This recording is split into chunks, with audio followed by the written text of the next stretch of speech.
Good morning students, કેમ છો ભાઈ? છોકરા છોકરીઓ મજામાં? જલસા ચાલે છે જિંદગીમાં? બસ ભાઈ, જલસા કરો, મસ્ત રહો, સ્વસ્થ રહો અને ભણતા રહો. જોજો ભાઈ ફોર્થ ચેપ્ટર આપણે વાતે ગાતે પતાવી દીધું હતું. હવે ભાઈ જુઓ, એક વખત એના મસ્ત ઇક્વેશન રિવાઇઝ કરી કાઢીએ એટલે તમને MCQ કરવામાં મજા પડી જાય. જોજો, ચેપ્ટર નંબર 4 અને એના ઇક્વેશન્સ મસ્ત મજાના ભાઈ ઇક્વેશન્સ છે. જોજો ભાઈ, ફર્સ્ટ ઇક્વેશન બાયો-સાવર્સ લો. ભાઈ પહેલું ઇક્વેશન કયું હતું તમારું? બાયો-સાવર્સ લો. શું આવશે ભાઈ? DB is equal to μ0 IDL cross r cap upon 4 pi r square. Remember, instead of r cap you can write vector r. તો નીચે r ક્યુબ લખવું પડે. જોજો, તો μ0 IDL cross r, તો ભાઈ નીચે શું લખવું પડશે? r ક્યુબ લખવું પડશે. તો 4 pi r ક્યુબ થઈ જાય. અને જો મેગ્નિટ્યુડ લખી કાઢો તો DB ઇઝ ઇક્વલ ટુ શું થઈ જશે? μ0 IDL sin થીટા. એકવાર r કટ થઈ જાય એટલે r નથી લખતો ઉપર, 4 pi r સ્ક્વેર. ક્લિયર? ત્રણમાંથી કોઈ બી ઇક્વેશન જે જરૂર પડે લખવાનું. ભાઈ આપણને ખબર છે, જો તમે એક્સિસ ઓફ વાયર લો તો થીટા 0 થઈ જશે, તો ત્યાં કોઈ મેગ્નેટિક ફિલ્ડ પ્રોડ્યુસ ના થાય. અને થીટા 90 હોય તો મેક્સિમમ થઈ જાય. જોજો ભાઈ, second equation Ampere circuital law. Ampere circuital law. Law બોલો, લો ભાઈ. Close loop integration B dot dl is equal to μ0 IE. ભૈયા IE શું હોય? Current enclosed by Amperian loop. ભાઈ જે એમ્પિરિયન લૂપ હોય એમાંથી કેટલો કરંટ પાસ થાય એ લેતા હતા. જેમ ત્યાં ગોસિયન સરફેસ આવતી હતી ને એમ. અને ત્યાં શું હતું? સરફેસ ઇન્ટિગ્રેશન હતું ભાઈ. ગોસ થિયરમમાં surface integration E dot dA. અહીંયા લાઇન ઇન્ટિગ્રેશન છે, ભૂલતા નહીં મેગ્નેટિક ફિલ્ડનું. નાવ થર્ડ વન ભાઈ, મેગ્નેટિક ફિલ્ડના બધા ઇક્વેશન લખી કાઢીએ. જુઓ, magnetic field produced by ring. magnetic field on the axis of ring. ભાઈ રિંગની એક્સિસ પર જો તમારે ફિલ્ડ લખવાનું હોય, B of x બી લખાય. μ0 I a square upon 2 times x square plus a square raised to 3/2. ભાઈ જુઓ, એ આપણે રેડિયસ લઈએ છીએ રિંગની, અને એક્સ શું છે? એક્સિસ ઉપરનું ડિસ્ટન્સ. ભાઈ આના સ્પેશિયલ કેસીસ બહુ કામના છે. જોજો, magnetic field on axis of coil. ભાઈ રિંગની જગ્યાએ કોઇલ લઈએ તો આપણે એવું કહેવાય એની અંદર n નંબર ઓફ રિંગ્સ હોય. તો magnetic field on the axis of coil with n number of turns. તો ભાઈ એનું શું આવે ઇક્વેશન? ખાલી નંબર ઓફ ટર્ન્સ મલ્ટીપ્લાય કરવા પડે. બને તો ભાઈ તમારે આ જ ઇક્વેશન યાદ રાખવાનું.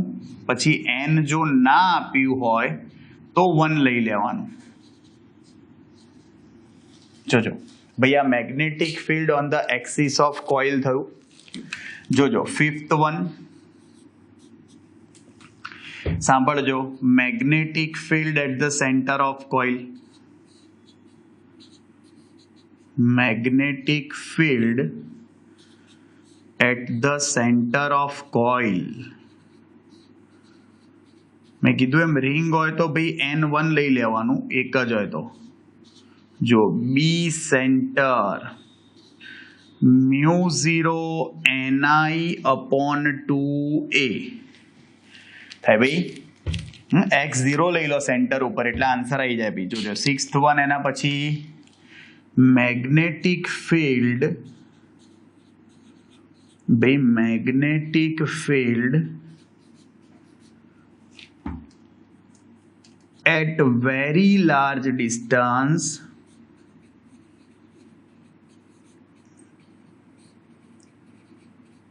on axis of coil. On axis of coil. તો ભાઈ કોઇલની એક્સિસ પર તમે મેગ્નેટિક ફિલ્ડ લખો વેરી લાર્જ ડિસ્ટન્સ પર શું આવે μ0 ni square upon 2x cube. ભાઈ x is very much greater than a હોય તો a square ને તમે શું કરી શકો ભાઈ neglect. તો નીચે x cube આવી જાય એટલે very large distance પર b proportional to x cube થઈ જશે 1 upon 7th one magnetic field produced by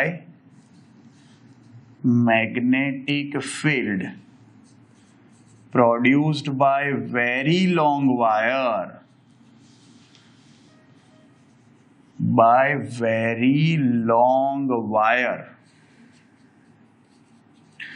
જો ભાઈ વેરી લોંગ વાયર હોય તો મેગ્નેટિક ફિલ્ડ શું થઈ જાય μ0 I/2πr બહુ ઇમ્પોર્ટન્ટ ઇક્વેશન છે અને આ magnetic field proportional two 1/r થઈ જાય સિમ્પલ વેરી લોંગ વાયર ભાઈ કરંટ કેરિંગ કંડક્ટર હોય એટલે આવો આન્સર આવશે તમારો 8th વન ભાઈ જો આપણે એકચ્યુઅલી ઇલસ્ટ્રેશન 8માં જોયું હતું પણ એ ઇક્વેશનમાં લખી કાઢીએ આપણે એમસીક્યુમાં કામમાં આવશે ફોર સોલિડ સિલિન્ડર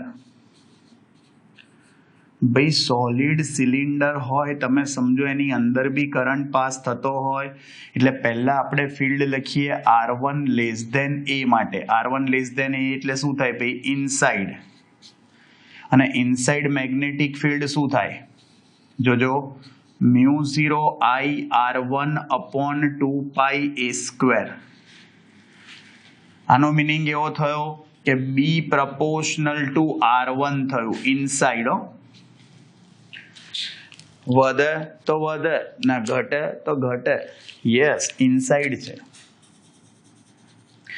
જો R ગ્રેટર ધેન A હોય આઉટસાઇડ તો ભાઈ આનું તમારું મેગ્નેટિક ફિલ્ડ શું થાય μ0 I/2πr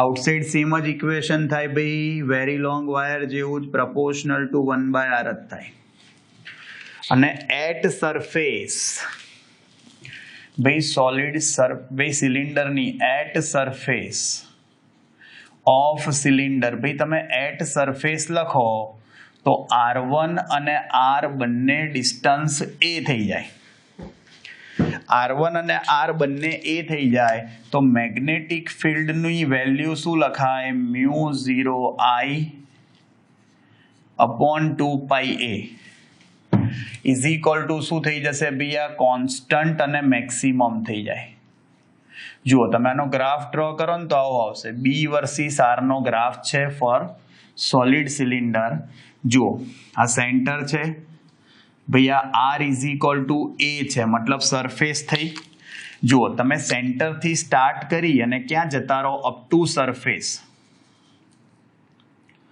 ભાઈ સેન્ટરથી સ્ટાર્ટ કરીને ક્યાં ગયા અપ ટુ સરફેસ તો એનો મતલબ કે એ આ કન્ટિન્યુઅસલી ઇન્ક્રીઝ જ થાય આ B પ્રપોર્શનલ ટુ R1 થયું બહાર નીકળી જાઓ તો એ ધીમે ધીમે ડિક્રીઝ થાય 1/r છે ને એટલે R સ્ક્વેર હોય તો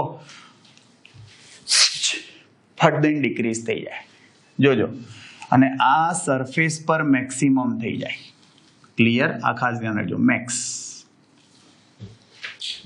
ક્લિયર આ સોલિડ સિલિન્ડરનું ઇક્વેશન તો ઇલસ્ટ્રેશનમાં આપણે લખી કાઢ્યું ભાઈ એમસીક્યુમાં ક્યાંક કામમાં આવે તો ધ્યાન રાખજો 9th one ભાઈ magnetic field produced by very long solenoid magnetic field produced by very long solenoid. चलो very long solenoid or infinitely long solenoid. ભાઈ તમે વેરી લોંગ સોલેનોઇડ લઈ લો, એનું મેગ્નેટિક ફિલ્ડ શું હતું ભાઈ? મુન્ની બદનામ હુઈ ડાર્લિંગ તેરે લીએ. યસ, શું હતું ભાઈ? મુન્ની બદનામ હુઈ ડાર્લિંગ તેરે લીએ. What is N, where N stands for number of turns per unit length? ભાઈ N શું કહેવાય? Number of turns per unit length. Number of turns per unit length કહેવાય. Remember this thing. જોજો ભાઈ 10th one, magnetic field produced by toroid. Magnetic field be produced by toroid. ભાઈ toroid નું magnetic field તમે લખવા જાઓ એ જ આવે ભાઈ. આના સગા કાકાનો છોકરો તો હતો ભાઈ, મુન્ની બદનામ જ આવે. પણ એન શું આવે ભાઈ? નંબર ઓફ ટર્ન્સ પર યુનિટ સર્કમફરન્સ. નંબર ઓફ ટર્ન્સ પર યુનિટ સર્કમફરન્સ. માઇનોર ચેન્જ થઈ ગયો ભાઈ. સોલેનોઇડમાં શું હોય? Yes, cylinder. એટલે પર યુનિટ લેન્થ આવે અને એને શેમાં કન્વર્ટ કરી દો? સર્કલમાં. એટલે ટોરોઇડ થઈ ગયો ને. એટલે પર યુનિટ શું આવે ભાઈ? સર્કમફરન્સ. ભાઈ આ ધ્યાન રાખજો, આ શું થઈ ગયું ભાઈ? તમારું ટોરોઇડ. નાવ ભાઈ 11th one, ભાઈ આ બધા તમારા મેગ્નેટિક ફિલ્ડના ઇક્વેશન હતા બધા. જો અને હવે જોઈશું ભાઈ આપણે મેગ્નેટિક ફોર્સ. તો પહેલા magnetic force acting on moving charge. Magnetic force acting on moving charge in magnetic field. Moving charge in magnetic field. ભાઈ મેગ્નેટિક ફિલ્ડમાં મૂવિંગ ચાર્જ હોય એની ઉપર કેટલો ફોર્સ લાગે? જોજો મેગ્નેટિક ફોર્સનું ઇક્વેશન શું થાય? Q into V cross B. તમે ડ્રિફ્ટ વેલોસિટી બી લખી શકો, Q into V cross B. ભાઈ સાંભળજો, મેગ્નિટ્યુડ લખો તો QVB સાઇન થીટા લખાય. અગેન થીટા 0 હશે, સાઇન હોય એટલે 0 થઈ જાય, 90 હોય તો મેક્સિમમ થઈ જાય. ઓકે, જોજો ભાઈ 12th one શું કહે છે? ભાઈ મેગ્નેટિક ફોર્સ અને ઇલેક્ટ્રિક ફોર્સનું સમેશન કરતા હતા તો શું આવતું હતું ભાઈ? Lorentz force. લોરેન્સ ફોર્સ આવતો તો લોરેન્સ ફોર્સ એટલે શું ભાઈ? એને ઇલેક્ટ્રોમેગ્નેટિક ફોર્સ બી કહેવાય. Electromagnetic force. અને ઇલેક્ટ્રોમેગ્નેટિક ફોર્સ એટલે Fe પ્લસ Fm થાય. આ ધ્યાન રાખજો ભાઈ. Fe ની વેલ્યુ ભાઈ તમે મૂકી દો તો Fe QE લખાય અને Fm શું થાય? Q into V cross B. Clear? બંનેમાંથી Q કોમન લઈ લો ભાઈ તો F ઇઝ ઇક્વલ ટુ શું થશે? Q into E plus V cross B. Clear? Simple. પિયા તમે શું લઈ આવ્યા? ઇલેક્ટ્રિક ફોર્સ લઈ આવ્યા. Remember, sorry, electromagnetic force, that is Lorentz force, summation of electric and magnetic force. એના પછી magnetic force acting on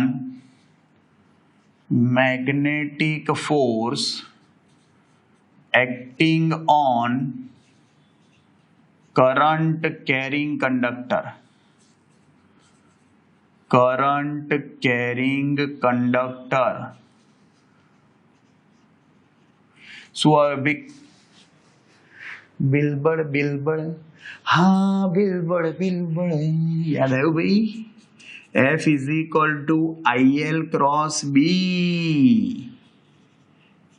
ભાઈ તમે મેગ્નિટ્યુડ લખો તો શું આવે? બિલબડ બિલ સાઇન થીટા. ખબર જ છે ને ભાઈ આપણને. એના પછી 14 જોજો શું કહે છે ભાઈ, magnetic force between two parallel wires. Magnetic force between two parallel currents.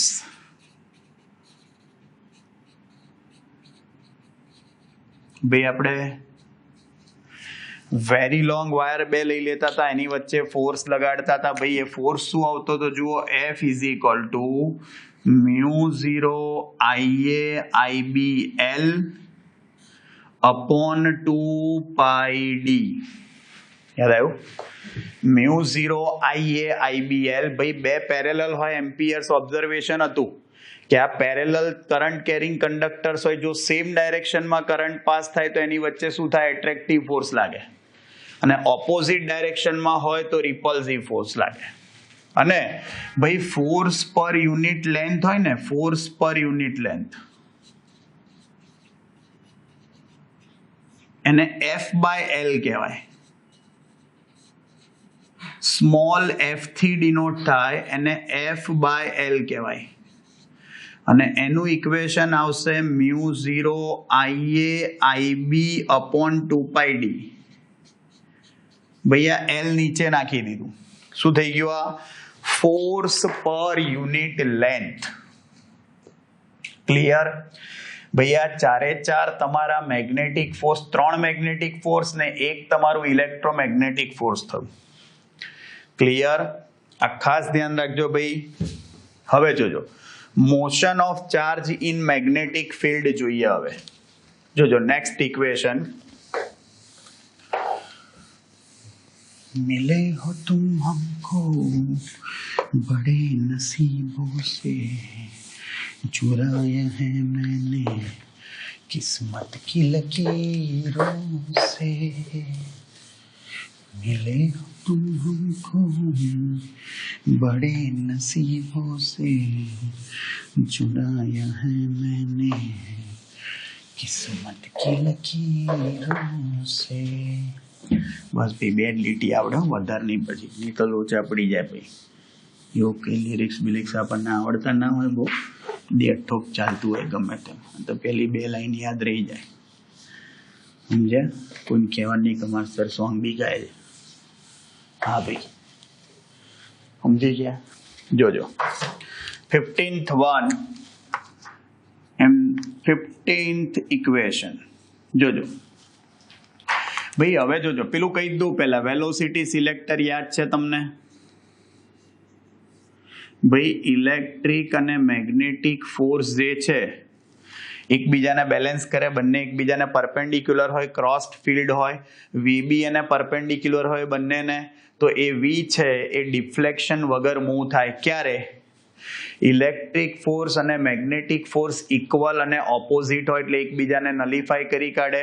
એને વેલોસિટી સિલેક્ટર કહેતા હતા. ઇક્વેશન આવું હતું, જુઓ, V is equal to E/B. આ ખાસ ધ્યાન રાખજો. ઓકે? અને રિલેશન હતું ઇલેક્ટ્રિક અને મેગ્નેટિક ફિલ્ડનો રેશિયો શું આપશે તમને? વેલોસિટી. ખાસ ધ્યાન રાખજો. નાઉ when magnetic field, જોજો, charge enters in magnetic field perpendicularly. ભાઈ perpendicular enter થાય, then path of charge is circular. ભાઈ જે ચાર્જ જે છે એનો પાથ સર્ક્યુલર હોય, અને સર્ક્યુલર હોય એટલે તમને મને ખબર છે ભાઈ મેગ્નેટિક ફિલ્ડમાં એન્ટર થાય છે ભાઈ, એટલે કયો ફોર્સ લાગે? સર્ક્યુલર પાથ હોય તો ભાઈ સેન્ટ્રીપિટલ ફોર્સ લાગે અને સેન્ટ્રીપિટલ ફોર્સ કોણ પ્રોવાઈડ કરે? મેગ્નેટિક ફોર્સ પ્રોવાઈડ કરે. Remember this thing. અને સેન્ટ્રીપિટલ ફોર્સનું ઇક્વેશન શું? mv²/r magnetic force qvb sin 91 થઈ જાય. આવ્યું qvb? વી કટ કરી આર ને સબી સાયક્લોટ્રોનની રેડિયસ બી કહેવાય. મતલબ સાયક્લોટ્રોનમાં બી આઉટ થાય, મેગ્નેટિક ફિલ્ડને પરપેન્ડિક્યુલર તમારો ચાર્જ એન્ટર થાય એટલે ભાઈ તમારું ઇક્વેશન આવું થાય. જોજો શું હતું તો કે ભાઈ જોજો, radius of charge in cyclotron. ભાઈ સાયક્લોટ્રોન હોય એમાં રેડિયસ ઓફ ચાર્જ શું થાય? R is equal to mv/qb. means R is proportional to velocity proportional to momentum. मतलब भाई વધે ને વધે તો વધે ને ઘટે ને ઘટે તો ઘટે. સમજી ગયા? જોજો 18th one, sorry 18th one, 17 પછી 18 આવે હો ભાઈ, ભૂલ થાય કોક વાર. નાવ ભાઈ angular frequency of charge in cyclotron. Angular frequency of charge in cyclotron શું આવશે ભાઈ? Angular frequency omega C qb/m થઈ જાય. v is equal to r omega મૂકી તો r કટ ઓમેગા સબ્જેક્ટ બનાવો ભાઈ. જુઓ ઓમેગા સી શું થશે? qb/m. 19th one. Frequency of charge in cyclotron. જોજો ભાઈ, frequency of charge in cyclotron. Clear? શું હતી ફ્રીક્વન્સી? ઓમેગા 2πf લઈ લો તો fc શું થશે ભાઈ? qb/2πm. ચલો 20. ભાઈ period of charge in cyclotron. Period of charge in cyclotron, આનું ઇન્વર્સ લઈ લો.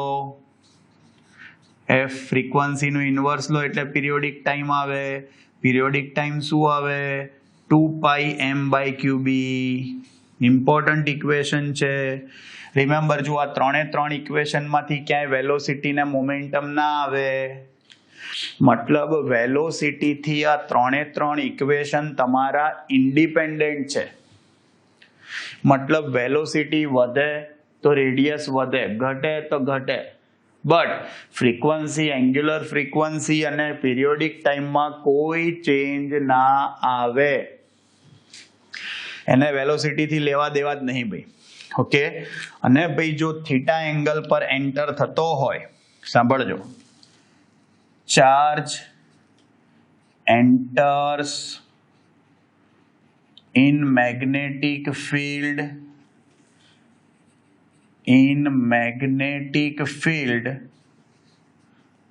at theta angle, at angle theta. ભાઈ જો થીટા એંગલ પર એન્ટર થાય તો ભાઈ તમે સમજો path of charge is helical. ભાઈ path of charge is what? Helical path હોય ભાઈ, like this, આવી રીતે સ્પાઇરલ જેવું. અને અહીંયા આગળ ભાઈ તમે સમજો એ આ તમે વેલોસિટી લો ભાઈ, આ ટેન્જન્ટ ડ્રો કર્યો, આ વેલોસિટી થઈ. ભાઈ તમને અહીંયા આગળ શું મળશે? બે કમ્પોનન્ટ જુઓ, થીટા એંગલ હોય, આ વી પેરેલલ કહેવાય અને આ વી પરપેન્ડિક્યુલર કહેવાય. વી પેરેલલ શું થાય? જુઓ, V cos theta. V perpendicular શું થાય? જુઓ, વી સાઇન થીટા.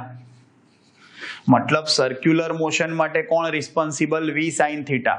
અને લિનિયર મોશન માટે કોણ responsible? V cos theta. Remember, helical path થયો ભાઈ અહીંયા આગળિયા, અને હેલિકલ પાથ છે આમાં તમે રેડિયસ લખો ભાઈ તો mv સાઇન થીટા થાય અપોન qb. તમારે આ જ ઇક્વેશન યાદ રાખવાનું ભાઈ. થીટાની વેલ્યુ બને તો પછી જો 90 આપી હોય તો લઈ લેવાની, પણ ઇક્વેશન આ યાદ રાખો બેટર છે. ઓકે, અને ભાઈ પીચ ઓફ હેલિક્સ, ભાઈ આ પીચ ઓફ હેલિક્સ એટલે શું બળ્યું કીધું તું તમને ડિટેલમાં ભાઈ આમાં હેલિક્સમાં એક હેલિક્સ પૂરું થાય એને પીચ કહેવાય, પીચ ઓફ હેલિક્સ. ભાઈ જેમ એક સર્કલ કમ્પ્લીટ થાય એને તમે શું કહો? સર્કમફરન્સ. એવી રીતે એક હેલિક્સ કમ્પ્લીટ થાય અને એની પીચ કહેવાય. તો આ ડિસ્ટન્સ ફાઇન્ડ કરવાનું થયું. જુઓ ભાઈ કઈ રીતે ફાઇન્ડ થાય? Speed into time. તો સ્પીડ કેટલી આવે? v parallel. જુઓ આ શું આવે? v પેરેલલ ઇન્ટુ ટાઈમ ભાઈ પીરિયડ થાય. શું આવે? v cos theta. ના શું આવે? આમાં ક્યાં વેલોસિટી છે? 2 m by qb. અને આ થાય v cos theta. that is the pitch of helix ના રેડિયસ. ઓકે, આ ધ્યાન રાખજો. જો ચાર્જ એન્ટર થતો હોય ફિલ્ડમાં થીટા એંગલ પર, આ થીટા 90 ના હોય ક્યારે 90 હોય તો પાછું સર્ક્યુલર પાથ થઈ જાય. 90 હોય તો cos 90 0 થાય, તો અહીંયાથી આગળ ના જઈ શકે, ત્યાં ગોળ ગોળ ફરે. cos 90 0 થઈ જાય એટલે ક્લિયર. Remember this. ભાઈ આ તમારું શું થઈ ગયું આખું સાયક્લોટ્રોન. અને ભાઈ થીટા એંગલ પર જો તમારો પાર્ટિકલ એન્ટર થતો હોય તો એ. એના પછી જોજો 22. Now torque acting on current carrying loop. Torque acting on current carrying coil.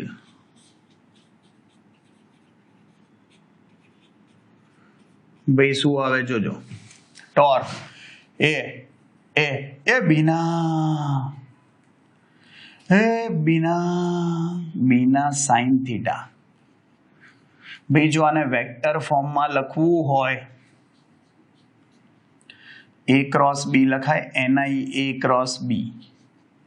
હા, ni a છે ને ભાઈ, એને તો આપણે મેડમજી કહીએ છીએ, magnetic dipole moment.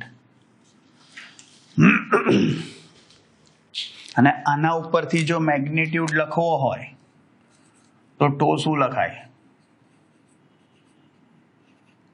mb sin theta. આવડે ભાઈ? હવે જુઓ ભાઈ, આ એકચ્યુઅલી આ m શું છે આપણને ખબર જ છે, મેગ્નેટિક ડાયપોલ મોમેન્ટ.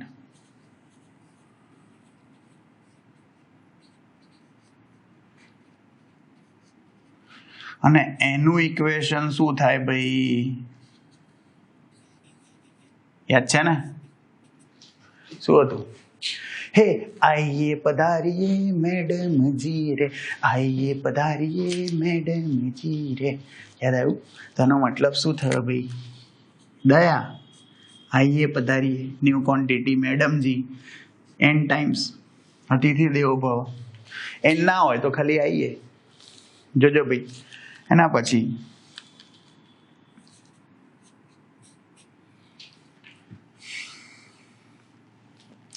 ભાઈ આ તમારું જે મેગ્નેટિક ડાયપોલ મોમેન્ટ હતું. હવે ભાઈ જુઓ, એંગ્યુલર મોમેન્ટમ ઓફ ઇલેક્ટ્રોન. ભાઈ એંગ્યુલર મોમેન્ટમ ઓફ ઇલેક્ટ્રોન શું લખાય? mvr. આ me શું છે ભાઈ? માસ ઓફ ઇલેક્ટ્રોન.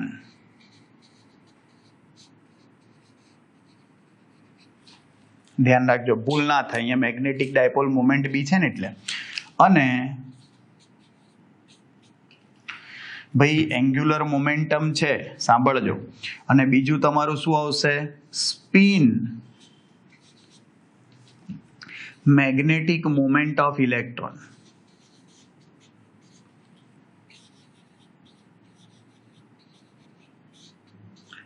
ભાઈ શું હતું ઇક્વેશન? આનું યાદ હોય તો આપણે મ્યુ એલ લખતા હતા, હાફ EVR.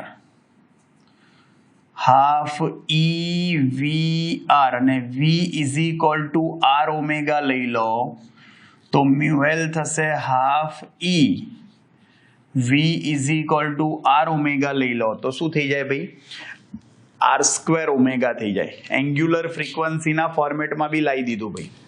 અને ભાઈ આ બંને વચ્ચેનું રિલેશન લાયા હતા આપણે જોજો relation between angular momentum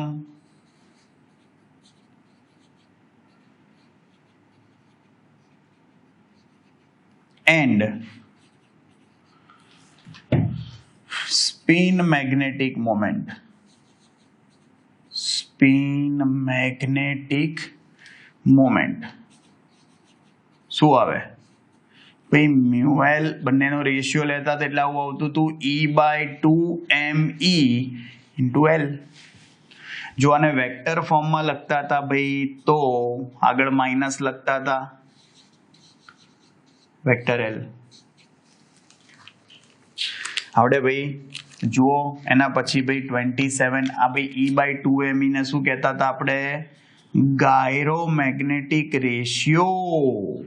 yes gyromagnetic ratio. તો E/2me શું લખાય 8.8 × 1010 કુલમ્બ પર કેજી. શું આવી ગયો ભૈયા ગાયરોમેગ્નેટિક રેશિયો. જોજો ભાઈ એના પછી 28 ભાઈ આ પેલા બોરે શું કીધું હતું Bohr's hypothesis. According to Bohr's hypothesis ભાઈ angular momentum of electron angular momentum of electron શું હતું ભૈયા angular momentum of electron nh/2π યાદ આવ્યું where n is equal to ભાઈ પોઝિટિવ ઇન્ટી 1 2 3 યસ h શું હતો આપણો ભાઈ પ્લેન્ક્સ કોન્સ્ટન્ટ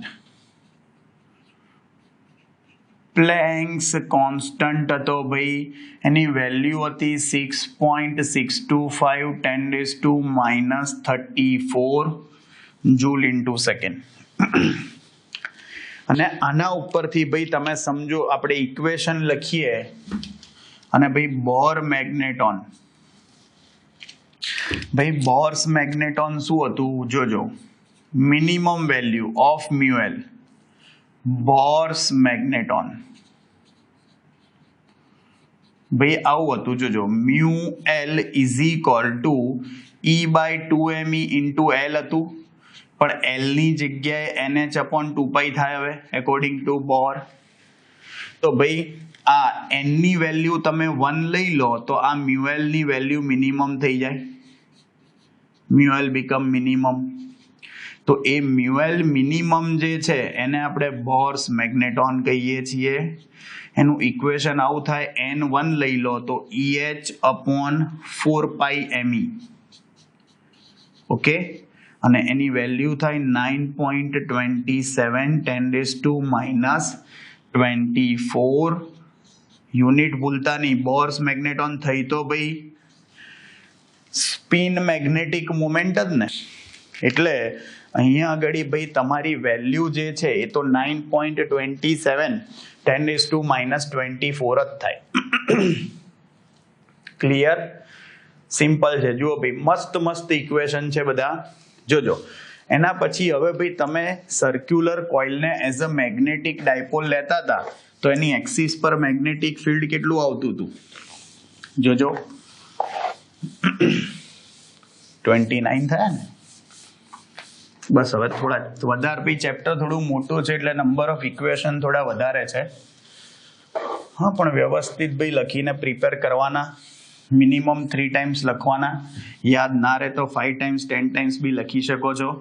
પણ ઇક્વેશન એવી વસ્તુ છે જો તમને આવડશે તમારા મગજમાં ઇક્વેશન બધા ક્લિયર હશે તો જ તમને ન્યુમેરિકલ ને MCQ આવડશે ભાઈ. હા એટલે જરૂરી છે ભાઈ, તમને આવડવા જ જોઈએ ઇક્વેશન તો. જુઓ 30 નંબર ઇક્વેશન નંબર 30 જોજો. Magnetic field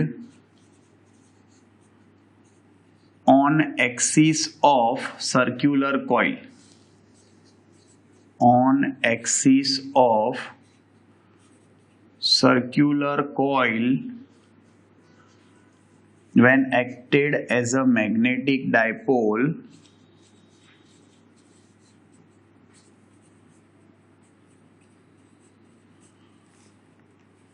at very large distance.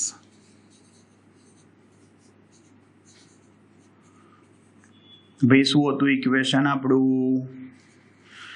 B is equal to μ0m 4 pi. Distance x લીધું હોય તો x નો ક્યુબ આવે, r લીધું હોય તો r નો ક્યુબ આવે, અહીંયા 2 આવશે. અને ભાઈ એટ પરપેન્ડિક્યુલર એક્સિસ કે તમને, તો પરપેન્ડિક્યુલર એક્સિસ પર તમે આપણે ડાયરેક્શન નથી લખતા, ખાલી મેગ્નેટિક ફિલ્ડની વેલ્યુ લખીએ છીએ, તો આ 2 ના આવે, તો μ0m/4πr³ જ આવે. ક્લિયર? આ મેગ્નેટિક ફિલ્ડ શું છે ભાઈ? On axis of circular coil at very large distance. જોજો એના પછી નાવ વર્કિંગ ઓફ ગેલ્વેનોમીટર. ભાઈ વર્કિંગ ઓફ ગેલ્વેનોમીટર શું થશે? એ બિના ઇઝ ઇક્વલ ટુ K5 થાય.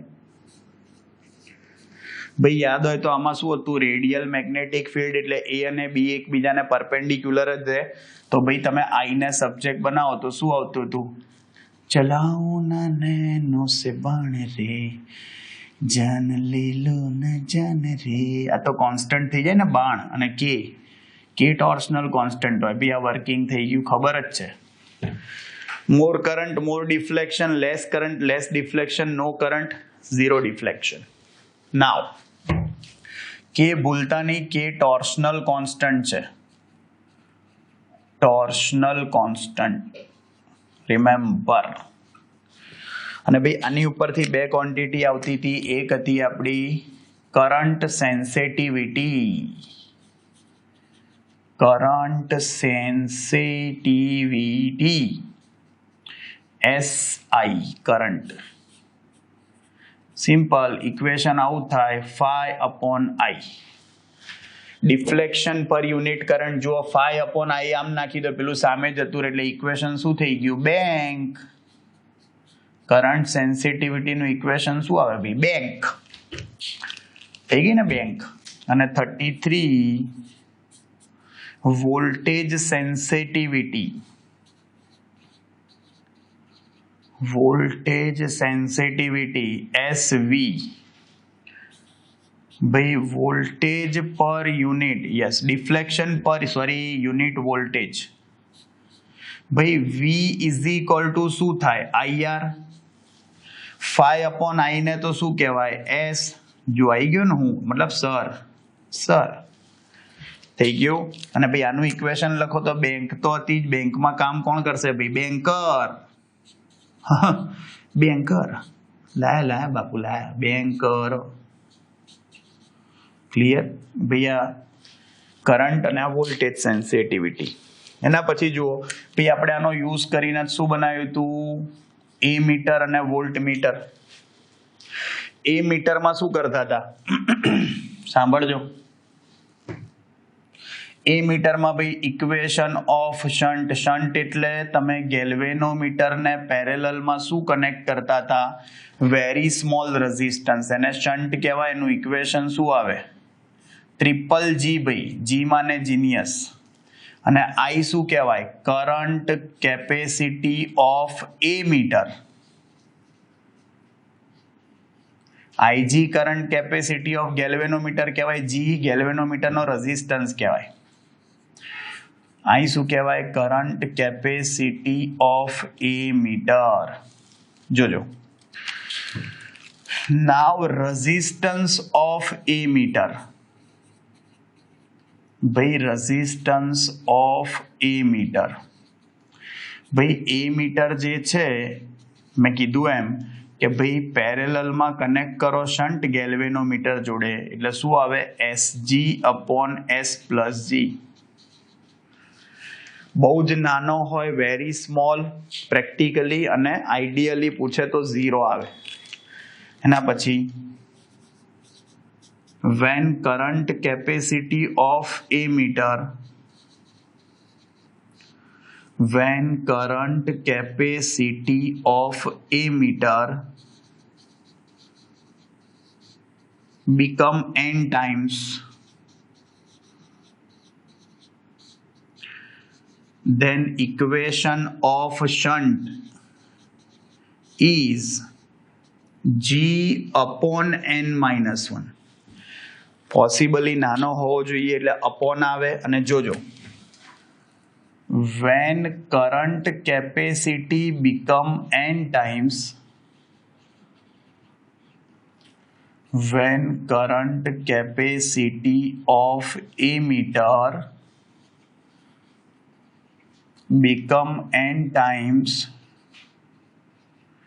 then resistance of a meter. ભાઈ આવું થયા પછી રેઝિસ્ટન્સ ઓફ એ મીટર લખો. જોજો શું પૂછ્યું છે, ધ્યાન રાખવાનું MCQ તમારે. ટેક્સ્ટબુકમાં તો આવું કંઈ આપ્યું જ નથી, ભાઈ આપણે પ્રૂવ કર્યું હતું યાદ હોય તો રેઝિસ્ટન્સ ઓફ એ મીટર શું લખાય? G/n લખાય. ઓકે, 38. ભાઈ વોલ્ટમીટર બનાવવા શું કરતા હતા? ગેલ્વેનોમીટરને સિરીઝમાં બહુ મોટો રેઝિસ્ટન્સ કનેક્ટ કરતા હતા, એને સિરીઝ રેઝિસ્ટન્સ કહેવાય. જોજો, તો ઇક્વેશન ઓફ સિરીઝ રેઝિસ્ટન્સ, ચલો તો સિરીઝ રેઝિસ્ટન્સનું ઇક્વેશન શું થાય? RS series V/IG-G. આ V તમારી વોલ્ટેજ કેપેસિટી ઓફ વોલ્ટમીટર કહેવાય. Voltage capacity of voltmeter. Clear? આ ખાસ ધ્યાન રાખજો. અને IgG હોય તો વોલ્ટેજ કેપેસિટી ઓફ ગેલ્વેનોમીટર થાય. જોજો, રેઝિસ્ટન્સ ઓફ વોલ્ટમીટર. ભાઈ રેઝિસ્ટન્સ ઓફ વોલ્ટમીટર કોને કહેવાય? ભાઈ તમે સિરીઝમાં કનેક્ટ કર્યું એને કહેવાય. તો શું કહેવાય? RS+G. Series resistance plus galvanometer. ભાઈ જો 40. જોજો ભાઈ, રેઝિસ્ટન્સ જોજો, when voltage capacity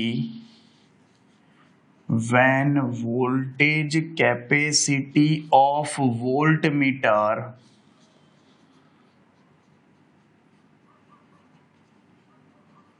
become n times,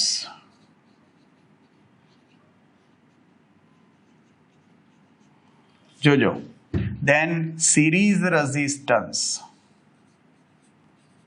ભાઈ તો સિરીઝ રેઝિસ્ટન્સ નું ઇક્વેશન શું થાય? RS = G/n-1.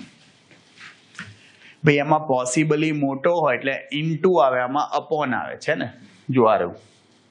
અને ભાઈ after voltage capacity become n times, જોજો, when voltage capacity of voltmeter become n times,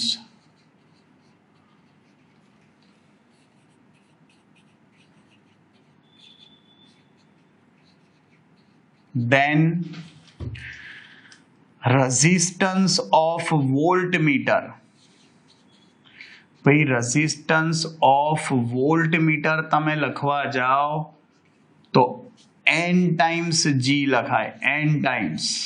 આનાથી આખું ઊંધું જ છે ભાઈ. પેલામાં g બાય n હતું, આમાં n ઇન્ટુ g થાય. પણ એ ધ્યાન રાખવાનું તમારે સિરીઝ રેઝિસ્ટન્સ છે કે વોલ્ટમીટરનો શું પૂછ્યું છે, આ બધું એમસીક્યુમાં બહુ ધ્યાન રાખવાનું ભાઈ. ઓકે, જો ભાઈ આ તમારા આખા ચેપ્ટરના ઇક્વેશન થઈ ગયા. બહુ જ બધા ઇક્વેશન છે પણ તમારે યાદ રાખવા પડશે એમસીક્યુ ને, એના માટે માઇન્ડ બ્લોઈંગ છે ચેપ્ટર. ઓકે, નેક્સ્ટ ટાઈમથી ભાઈ મસ્ત mind blowing fantastic MCQ start કરીશું. મળીએ ભાઈ નેક્સ્ટ ટાઈમ. ત્યાં સુધી આવજો, bye bye, see you, tata, સબ્બા ખેર, સાયોનારા, હસ્તા લા વિસ્તા, ફિર મિલેંગે ચલતે ચલતે, ખુદા હાફિઝ, જય શ્રી કૃષ્ણ, જય અંબે, જય હિન્દ, જય ભારત, વંદે માતરમ.